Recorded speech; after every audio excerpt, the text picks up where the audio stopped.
నమస్తే. నేను మీ కుప్ప పద్మిని. ఇన్నాళ్ళు మీ సపోర్ట్‌ని నాకందిస్తూ, మీ ప్రేమని నాకందిస్తున్న ప్రతి ఒక్కరికి కృతజ్ఞతలు. ఇప్పుడు చూడబోతున్న ఈ వీడియో కూడా ఖచ్చితంగా మీకు ఉపయోగపడుతుంది. లైక్, షేర్ అండ్ సబ్స్క్రైబ్ చేసి మీ ఇష్టాన్ని, అలాగే మీ సపోర్ట్‌ని నాకందించండి. అలాగే ఈ వీడియో పట్ల మీ అభిప్రాయాన్ని కామెంట్ సెక్షన్‌లో కామెంట్ చేసి నాకు తెలియజేయండి. నమస్తే. నమస్తే. Welcome to our channel. నేను కుప్ప పద్మిని. ప్రస్తుతం మనతో పాటు ప్రముఖ ఆధ్యాత్మికవేత్త, ప్రముఖ ఆస్ట్రాలజర్ అండ్ న్యూమరాలజిస్ట్ శ్రీమతి తనిష్క గారు మనతో పాటు ఉన్నారు. మాట్లాడదాం. మేడం నమస్తే మేడం. నమస్తే అమ్మా. మేడం పెళ్లి ఆలస్యం అవుతోంది అని కంప్లైంట్ చేసేది మనం వింటూనే ఉంటాం. మీ అవును. క్లయింట్స్ కూడా చెప్తూ ఉంటారు. అవును. వివాహం అవ్వట్లేదండి, అవ్వట్లేదు. అయిన తర్వాత అయ్యింది, బానే కరెక్ట్ టైంకి అయింది, చక్కటి సంబంధం వచ్చిందని అనుకున్నాం. ఏదో చిన్న చిన్న ఈగో క్లాషెస్ కి డివోర్స్కి వెళ్ళిపోయారు, డివోర్స్ తీసేసుకున్నారు. అవును. మళ్ళీ సెకండ్ మ్యారేజ్ చేసుకోండి అని అంటే ఒక ఇంత భయం ఉంటుంది కదా. అవును. ఫస్ట్ ఫెయిల్ అయింది, సెకండ్ ఎలా ఉంటుందో అన్న అవును. భయం ఉంటుంది. ఒకవేళ సెకండ్ కూడా ఫెయిల్ అయింది అని అంటే ఉమ్. లైఫే స్మాష్ అయిపోయినట్టుగా డెఫినెట్ గా అవును. అంతకంటే అవమానం ఇంకొకటి ఉండదు. అవును. రెండోసారి కూడా అవును. వివాహం Set ఇదయింది అంటే మరి రిలేటివ్స్ కానీ సొసైటీ కానీ ఎలా మనల్ని చూస్తుంది అన్న అవును. ఆలోచన ఖచ్చితంగా వస్తుంది. అసలు వివాహం రీత్యా ఇన్ని ఇబ్బందులు ఫేస్ చేయడానికి గల కారణం ఏంటి?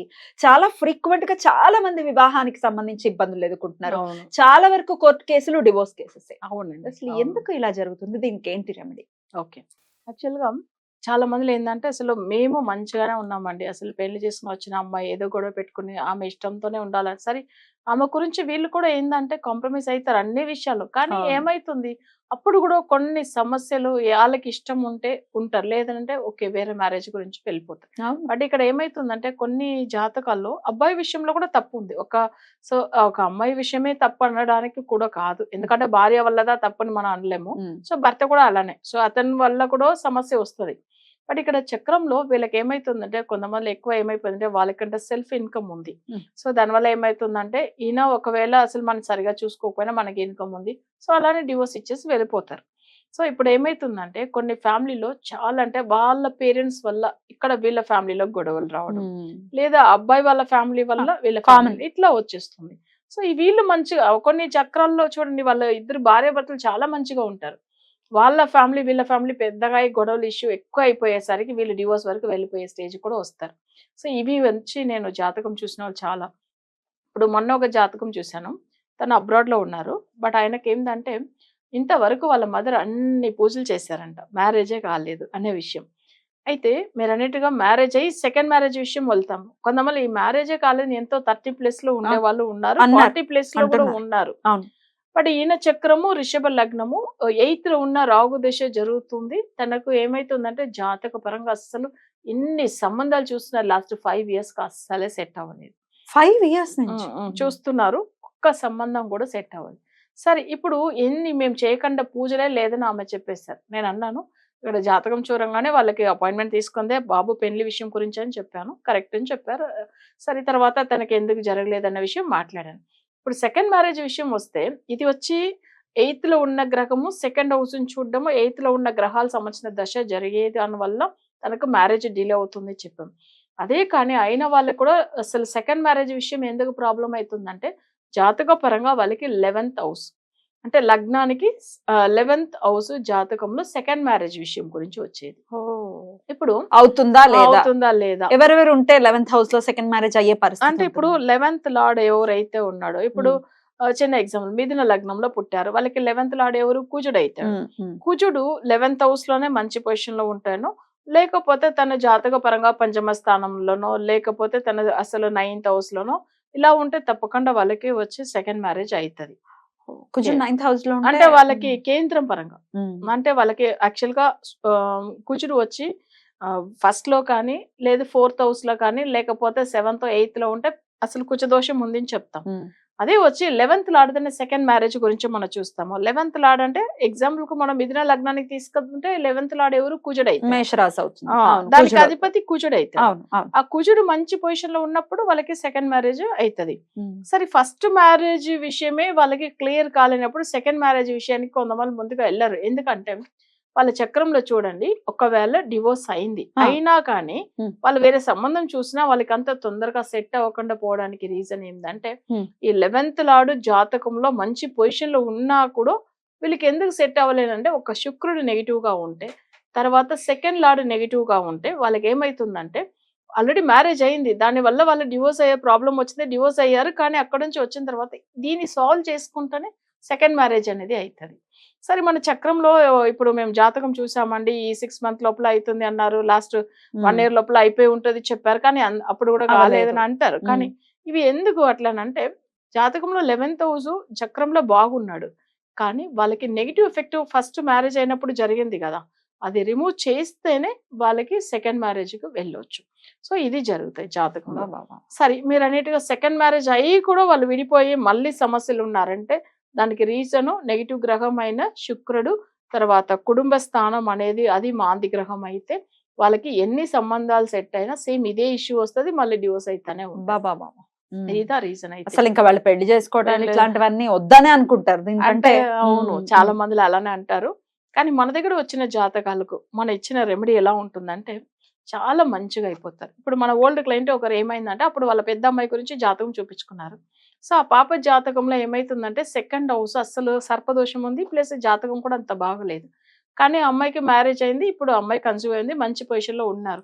అయితే ఆమె ఏమైందంటే ఫ్యూచర్ ఎలా ఉంటుంది ప్లస్ ఆ బేబీ గురించి తెలుసుకుంటాము అట్లా అని చెప్పి అపాయింట్మెంట్ తీసుకున్నారు. నార్మల్గా వాళ్ళు నా క్లయింట్నే చెప్పలేదు, కానీ జాతక రీతిగా ఉన్న దోషమే నేను ఆమెకి చెప్తున్నాను. అసలు ఇలా ఉందమ్మా, మీకు మ్యారిటల్ లైఫ్ సమస్య ఉంది అట్లని. ఆ తర్వాత ఆమె ఒకటే అన్నది, మేడం నేను మీ క్లయింట్, నేను మీ రెమెడీ ఫాలో అయిన తర్వాత చాలా బాగున్నాను, అసలు చాలా చాలా మంచోడు వచ్చాడు. నిజంగా చెప్పాలంటే ఆయనలాగా అసలు నిజంగా మేము ఈ పూజ అయిన వెంటనే మంచి సంబంధం సెట్ అయింది. ఇప్పుడు నేను కన్సీవ్ అయినా చాలా సంతోషం, బట్ ఫ్యూచర్ బేబీ గురించి ఎలా ఉంటుంది తెలుసుకుంటామని నేను చేశాను. కానీ జాతకంలో నిజంగా మీరు చెప్పినట్టుగా దోషం ఉంది, కానీ దీనికి సొల్యూషన్ మీరు ఇచ్చిన దాని వల్ల మంచి సంబంధం సెట్ అయింది. నా అమ్మ చెప్పేంత వరకు నాకు తెలియదు. చూడండి అంటే ఒకవేళ మీరు జాతకం చూసినప్పుడు వాళ్ళకి ఒకవేళ సెకండ్ మ్యారేజ్ యోగం ఉంది అనే గనక తెలిస్తే వాళ్ళకి చెప్తారా మీరు సెకండ్ మ్యారేజ్ పరిస్థితి ఉంది వీళ్ళకి అని చెప్తారా ముందుగానే? చెప్తాను. ఇప్పుడు కొన్ని జాతకాలకు ఏమైతుందంటే మనకు జాతకం ఇక్కడ చూపించేటప్పుడే అర్థమవుతుంది ఫస్ట్ మ్యారేజ్ అయినప్పటిలోంచే ప్రాబ్లం ఉంది అంటే వాళ్ళకి సొల్యూషన్ కావాలంటే అదే సంబంధమే వాళ్ళకి కంటిన్యూ అయ్యేలాగా చేయవచ్చు. అంటే వాళ్ళతో విడిపోకుండా మంచిగా ఉండేదానికే చేయవచ్చు. ఒకవేళ డివోర్స్ అయిపోయింది ఇంకా రెండే సంబంధం సెట్ అవ్వాలనేటప్పుడు మనం రెమెడీ చేపిస్తాం. సో కానీ ఇక్కడ ఏమైతుందంటే మాక్సిమం వాళ్ళే, ఇప్పుడు మేము ఒకటి క్లయింట్ ని అదే కనుక్కుంటాం, తన వల్ల మీకు అసలు విడిపోవాలని ఉందా, లేదు మీరు ఫర్దర్ గా కంటిన్యూ చేస్తారా, ఉండాలని అనిపిస్తుందా, తను వద్దునన్నా కానీ మీకు అసలు లేదు నాకు ఒక పాప ఉందండి, నేను అతనితోనే నేను ఉండాలి, ఎందుకంటే మా పాప లైఫ్ ఫ్యూచర్ గురించి చెప్తారు. కరెక్ట్. బట్ అయితే నాకు తను మంచిగా అయితే చాలు అట్లా అని చెప్పే వాళ్ళు ఉంటారు. సో అలా ఉన్నప్పుడు తప్పకుండా మనం వాళ్ళకి దానికి సంబంధించిన రెమెడీగా ఇవ్వాలి. సో అప్పుడు వాళ్ళకి ఏంటంటే ఇప్పుడు మన సెకండ్ మ్యారేజ్ విషయంది వెళ్తున్నామండి, తను అస్సలే మంచోడు కాదు, నాకు అసలే వద్దు, మాకు అసలు సెట్ అవ్వలేనప్పుడు హెరాస్ చేస్తున్నాడు, ఫిజికల్ అబ్యూస్ ఉంది అని అంటే ఉండాలని ఎవరు చెప్పరు కదా. అవును కరెక్ట్. అయితే ఇక్కడ మనం ఎక్కువ విషయాలు ఏంటంటే ఎక్కువ లేడీస్ గురించే మనం మాట్లాడేది ఒక పక్కన, జెంట్స్ కూడా సఫర్ అవుతున్నారు.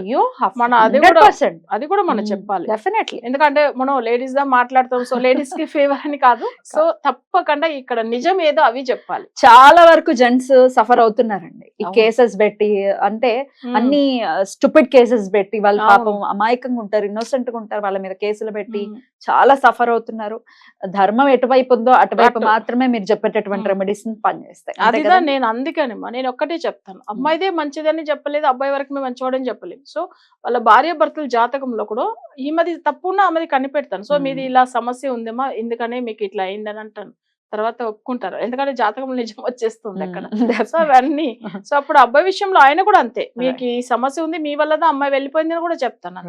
సో ఇవన్నీ నిజం మాట్లాడాలి. అందులో ఏంటంటే కొంతమందికి లేడీస్ అయితే ఏంటంటే నిజంగా చెప్పాలంటే చాలా బాధపడుతున్నారు. లేడీస్ నేను లేదని అనట్లేదు, కానీ వాళ్ళకి కూడా లైఫ్ బాగుండాలి, ఒక నమ్మి వాళ్ళ ఇంటికి వెళ్ళినప్పుడు వాళ్ళు మంచిగా చూసుకోవాలి, వీళ్ళు కూడా ఆ ఇంట్లో ఉన్న వాళ్ళని తల్లిదండ్రులుగా చూడాల్సింది తప్పదు. డెఫినెట్లీ. అయితే మీరు తమిళులు కాబట్టి తమిళనాడులో ఇట్లాంటి అంటే వివాహం త్వరగా అవ్వటానికి లేకపోతే వివాహం విచ్ఛిన్నం అవ్వకుండా ఉండటానికి ఎట్లాంటి గుళ్ళు ఉన్నాయండి దర్శనం చేసుకోవడం? ఓకేమా, ఇక్కడ తిరువిడందైని ఒకటి ఉంది, అంటే 108 దివ్య దేశం ఉంటుంది కదా, వెంకటేశ్వర స్వామి విష్ణుమూర్తి గురించి 108 దివ్య దేశం మీరు వినే ఉంటారు. దివ్య దేశం అంటే ఏంటి, మనం వచ్చి తప్పకుండా మన ప్రాణం ఉన్నప్పట్లోనే ఈ 108 దివ్య దేశం చూసేవాళ్ళు, అందులో 106 చూడవచ్చు, అంటే 106.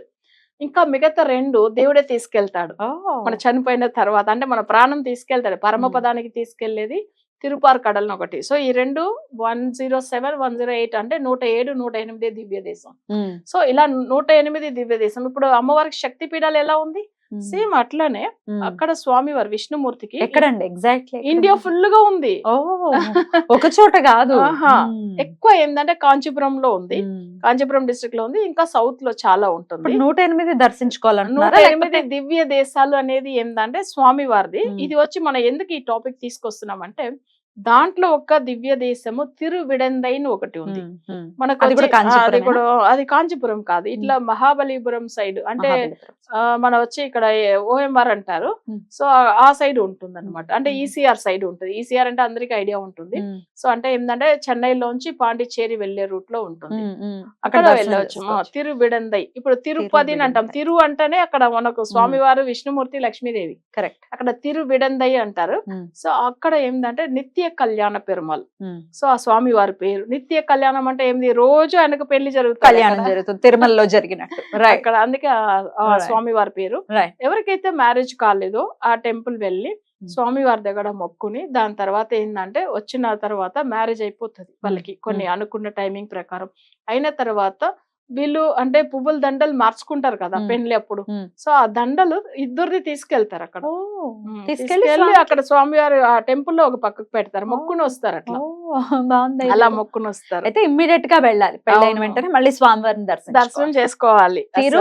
తిరువిడందై. తిరువిడందై. సో మనకు కావాలంటే అవి నెట్ లో కూడా మీరు పెట్టవచ్చాము. తిరువిడందై పెడితే చాలా మందిలో నిత్య కళ్యాణ పెరుమాల్, ఆయనకు రోజు పెళ్లి అవుతాయి కాబట్టి నిత్య కళ్యాణ పెరుమాల్. సో ఇంకొకటి తిరుమణం చేరిని ఒకటి ఉంది. సో అది కూడా వెళ్ళవచ్చాము. కానీ అది వచ్చి ఏంటంటే అది కూడా తమిళనాడులోనే ఉంటుంది. సో ఇది మనకేందంటే ఏదో ఒక టెంపుల్ వెళ్ళినా చాలు. సో ఇలా వెళ్ళి మొక్కుని రావడం, చాలా మంది మ్యారేజ్ అయింది, ఇలా జరిగింది. రైట్ మేడం, చాలా బ్యూటిఫుల్ గా ఎక్స్ప్లెయిన్ చేశారు. Thank you so very much. నమస్తే. నమస్తే.